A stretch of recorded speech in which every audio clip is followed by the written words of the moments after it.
It's over, Emily. I can't do this anymore. Rain lashed against the windows, mirroring the storm inside their hearts. John's voice cracked, each word a shard of glass. Emily, her eyes shimmering with tears, threw back a vase, the crash echoing their shattered love. John winced. He turned, his silhouette disappearing into the rain, leaving Emily alone with the remnants of their shattered dreams. She sank to the floor, the sting of his words sharper than the shards of porcelain at her feet.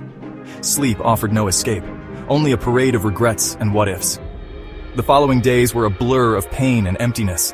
She moved like a ghost, the vibrancy of her spirit extinguished. John, wrestling with his own demons, found solace in work. Each blueprint he drafted a desperate attempt to erase Emily's face from his mind.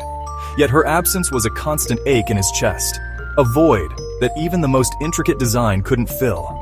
He yearned to reach out, to hear her voice, even if it was laced with anger. But the fear of her rejection, of the silence that might follow, kept him paralyzed. Days bled into weeks, the silence between them a deafening chasm. John found himself drawn to their favorite cafe, the aroma of coffee and cinnamon a poignant reminder of their stolen moments. He sat in their corner, the emptiness of the chair opposite him a constant reminder of what he had lost. A shrill ring shattered the quiet hum of the cafe. It was the hospital. His blood ran cold as the voice on the other end spoke of an accident, of an Emily, her name catching in the nurse's throat. The world spun, his carefully constructed composure crumbling. He stumbled out of the cafe, hailing a cab, the image of Emily, broken and bruised, seared into his mind. The guilt, a monstrous wave, threatened to drown him. Faster! Had he pushed her too far? Were his last words to her laced with such venom that she couldn't bear the thought of facing him?